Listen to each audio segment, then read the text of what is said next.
A partir de este momento, LB80 Canal 10.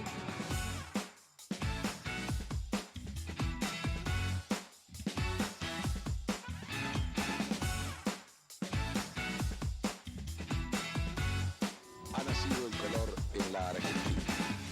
Canal 10 de Córdoba se regocija.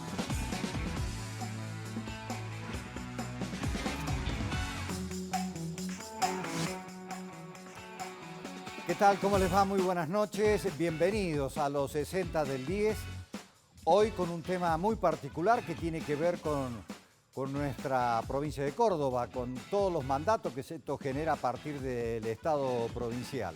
Vamos a recordar lo que fue la reforma del Estado o el Estado Nuevo, allá por los primeros tiempos en la gobernación de José Manuel de la Sota. Había accedido al poder en 1999 precisamente con dos temas fundamentales en su campaña: la reforma del Estado, la modernización del Estado, pero también con una baja de impuestos del 30%, lo que le sirvió precisamente para acceder al poder provincial. Ni bien entrado en su gestión, hubo una reforma, la reforma ministerial, que llevó a los ministerios y la creación de lo que hoy se conoce como las agencias, y en algunos casos con agencias mixta entre el capital del Estado y el capital de empresas privadas, como puede ser la Agencia Córdoba Turismo, Córdoba Cultura. Pero se anunciaba ya una reforma más importante que tenía que ver, por un lado, con la reducción del gasto de la política. Estamos hablando de hace 20 años atrás y que hoy es un tema que se sigue discutiendo. Por eso, uno de los pilares de esa reducción era reducir la Cámara, tanto de diputados y senadores, en unicameral como la conocemos hoy. Y en el medio le faltaban votos y fue conocida también como la ley Bodega, porque le sirvió el cambio de voto de este senador que venía por Punilla y del Frepaso para conseguir los votos necesarios en el Senado y realizar la reforma, aunque se aprobó después en diputados y no en senadores. Ese es el tema de hoy. Lo vamos a hablar precisamente con alguien que fue protagonista en esa época, con el doctor Carlos Vicente, un hombre de trayectoria larga, dilatada carrera política, santafesino de nacimiento, pero cordobés de adopción. Estudió en el Colegio Nacional de Anfunes, fue el primer secretario también estudiantil de ese colegio, fue secretario general en la Facultad de Derecho del Centro de Estudiantes, participó en la Federación Universitaria de Córdoba, fue el secretario general, fue diputado provincial en aquellas épocas, fue convencional constituyente, fue viceintendente en la gestión de Daniel Giacomino. Hoy nos visita y hablamos de este tema con el doctor Carlos Vicente. Fue uno de los hechos políticos más importantes en la historia de Córdoba. El entonces gobernador de la Sota anunciaba un ambicioso proyecto de reforma. Mediante un plebiscito, los cordobeses aceptaron que se trate la iniciativa. Denuncias de soborno, escraches y manifestaciones marcaron la agenda de aquellos días. Luego de acalorados debates en diputados y senadores, finalmente se aprobó. Esta noche recordamos la reforma del Estado.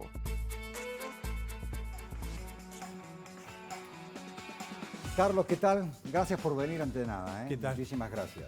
Muchas gracias a vos. Bueno, qué época y qué días aquello, ¿no? Sí, muy intenso, de mucho debate dentro y afuera de la legislatura y de mucha movilización social. Claro, porque entre aquellas otras cuestiones de la modernización, que algo, pero de eso vamos a hablar toda esta hora, se buscaba también la privatización del Banco Provincia de Córdoba, de la lotería, el juego, EPEC, que fue la que más movilización en realidad, más allá de que fueron acompañados por los empleados públicos, las movilizaciones del Sindicato de Luz y Fuerza fueron importantes por aquella época, ¿no? Fueron las más grandes, Claro. y aparte las que más se extendieron en el tiempo, prácticamente un año y medio, fue todo el periodo de movilizaciones, de luchas, asambleas, huelgas. Claro, y que dio su resultado, porque finalmente ni el banco, Aguas Cordobesas ya había sido antes en la gestión de Mestre, pero sí lo que se incorporó después con la reforma fue el juego, ¿no? pero EPEC no se tocó, digamos. Claro, de las 3 privatizaciones se hizo la privatización del juego. En ese momento lo que logró limitarse fue que no pudiera instalarse el juego en la ciudad de Córdoba, y sí separó la privatización de EPEC y la privatización del banco, que eran las que venían más fuertes y las que había más interés económico. Bueno, vamos a ir, como quien dice, arrancando desde el principio, para ir, no digo cronológicamente, pero más o menos lo más parecido a la realidad, ya la historia, y lo vamos a ir reseñando con algunos temas que tenemos del archivo de Canal 10. Vamos a comenzar como para introducir aquel discurso de la Sota, donde de alguna manera ya anunciaba, ya siendo gobernador, estos cambios que se iban a venir. Con una reducción de más del 50% de la institución legislativa que tenemos actualmente. Será una legislatura nueva que mantenga asegurada la representación. El anuncio del gobernador de impulsar una reforma de la Constitución para hacer una legislatura unicameral recibió el apoyo de oficialistas y opositores, al margen de que se recordaran que el exgobernador Mestre ya lo había planteado sin conseguir entonces el apoyo de los justicialistas. Los departamentos en las provincias son meras divisiones administrativas, no son estados como son las provincias en relación a la nación, ¿verdad? Y la representación regional, que es un tema importante, se puede resguardar estableciendo una integración mixta de la Cámara. Indicó el constitucionalista que la ventaja de las 2 cámaras es el mayor debate para la sanción de la ley, pero que esa ventaja puede incorporarse al sistema de Cámara única cambiando el procedimiento de sanción de leyes. La misma Cámara debate un proyecto, lo aprueba, pero no es ley todavía, sino que tiene que someterse a audiencias públicas, a procedimientos de participación de la gente, y luego de transcurrido un determinado periodo, se vuelve a discutir y se vuelve a votar. Bueno, porque hasta esa época hay que recordarlo, estaba la Cámara de Diputados y los senadores, es decir, una era la iniciativa y la otra era la que lo aprobaba, ¿no es cierto? Exactamente, el sistema cordobés desde hacía, en ese momento, casi 80 años, era bicameral. Claro, era bicameral, hoy conocido como la unicameral. Finalmente, haciendo así un análisis histórico, ¿sirvió? ¿Se sienten representados, se sentirán representados en el interior? Porque antes los senadores venían por los departamentos. En algún momento se pensó que iba a reducirse, quizás en el principio se redujo, incluso hubo reducción de sueldo de los legisladores, pero hoy por hoy da la sensación como que se volvió a plantear el tema de la política, los gastos que genera todo esto, ¿no?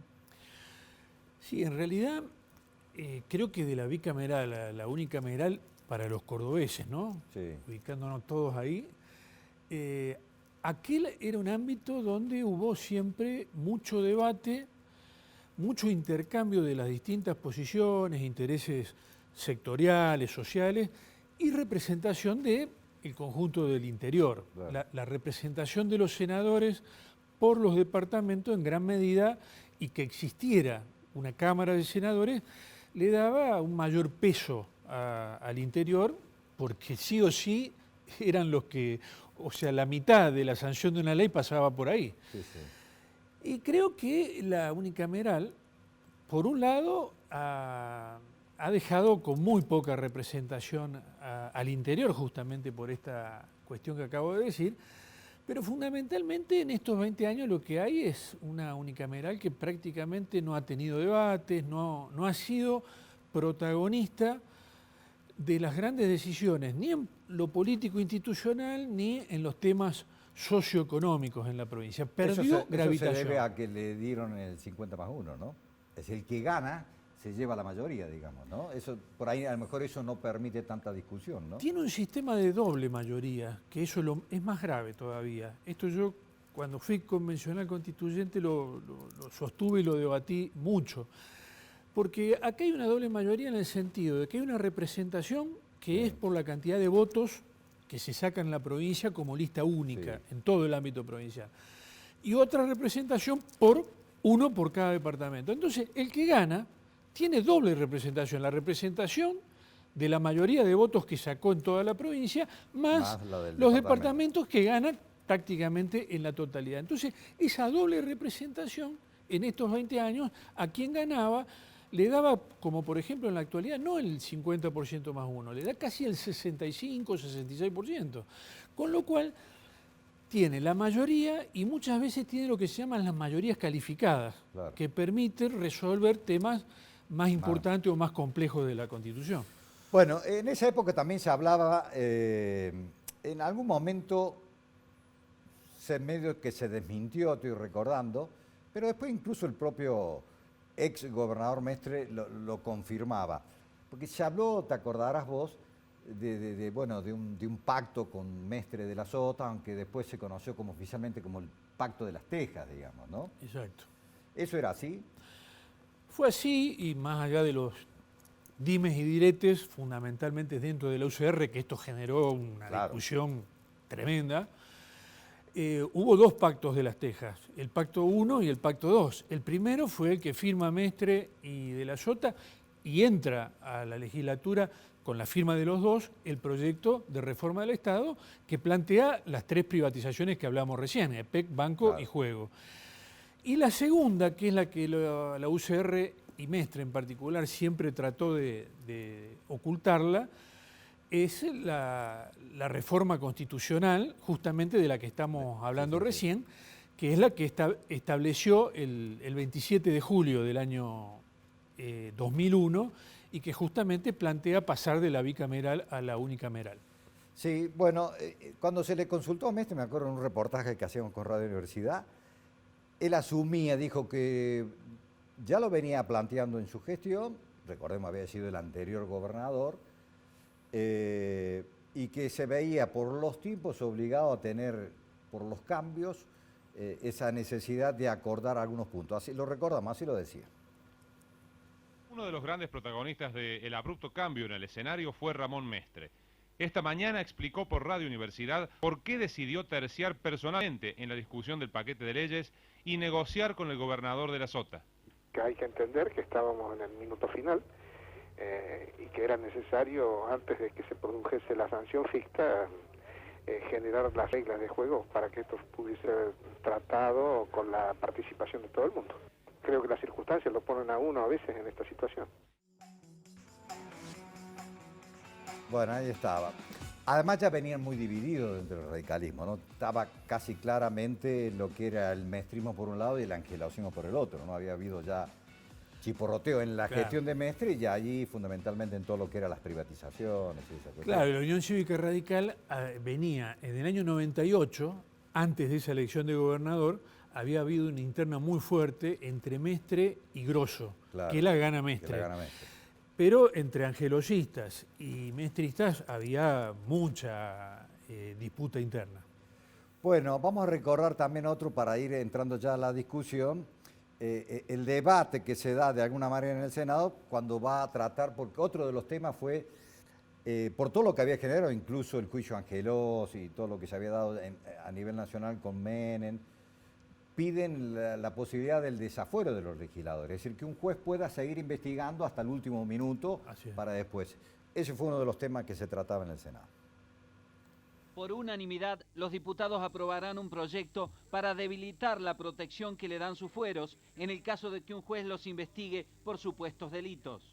Hasta el momento, hasta hoy, eso implicaba que el juez tenía que pedir, antes de poder comenzar a investigar, tenía que pedir el desafuero o la destitución del funcionario que se trataba. Ahora no, a través de esta reforma puede investigar en profundidad, con excepción de dos casos, la requisa personal o interferir las llamadas telefónicas, pero con excepción de dos elementos puede tomar todas las medidas de investigación adecuadas para poder demostrar o no que hay un alto grado de probabilidad de la culpabilidad del procesado. Es decir, lo puede imputar. Lo puede imputar. Importante, por unanimidad, consenso de todos los bloques. Esto que desde mi punto de vista significa que ahora los legisladores, como los otros funcionarios, al igual que todos los ciudadanos, podemos ser sometidos a proceso sin que exista ningún tipo de restricción. Bueno, éramos más jóvenes, ¿no? Un poquito. Pero no pasamos, son 20 años nada más. Bueno, eso fue un tema también importante, ¿no? Por lo menos en vista a la sociedad, ¿no? En vista de la sociedad y como dijiste vos muy bien, en ese momento el menemismo justamente se había caracterizado porque por los fueros se había impedido juzgar a muchísimos diputados y senadores en el orden nacional. Y esto se debate y se aprueba en Córdoba, que dicho sea de paso, fue la primera provincia que se hizo en el año 2000. Bueno, y el otro de los puntos fue el tema que se había incorporado, porque recordemos, al principio era una ley ómnibus, después con el pacto y las negociaciones se terminó dividiendo casi en 3 leyes distintas, ¿no? Pero primero era todo un proyecto ómnibus que no cuajó, digamos, de entrada en la legislatura. En el otro punto era lo que ustedes llamaban la ley o el proyecto de gobernabilidad. Así lo decían. Con el dictamen de la comisión redactora, la constituyente dio un paso importante rumbo a la reforma constitucional. Recién en el epílogo del día, Unión por Córdoba anticipó parte del despacho que pretende votar. Desde ahora en adelante, en el despacho de la mayoría, no existe más la cláusula de gobernabilidad. Unión por Córdoba ha hecho una picardía. Vino por algo muy exagerado, ahora lo baja a los fines de quedar como que han hecho una concesión. Pero el sistema que está planteando Unión por Córdoba, que es el que plantearon durante la campaña electoral, de la misma manera le garantiza una ultramayoría. Bueno, era un poco lo que hablamos recién, ¿no? Sí. Claro, porque eso le da gobernabilidad segura, digamos. Y doble estándar, mayoría, ¿no? claro, como es el caso actual, ¿no es cierto? Con el 70%, un solo ejemplo, se puede votar el juicio político de un juez y removerlo en una sesión. Esto, digamos, no, o sea, en alguna medida le da un poder a la mayoría que es enorme. Esto no es del tema, pero digo, pensaba recién, ¿no? Los que estamos viendo, era una legislatura calificada, personajes importantes, ¿no? Uno, a lo mejor en el día a día uno no se da cuenta, pero uno ve ahora, fue una legislatura con mucho valor intelectual, ¿no?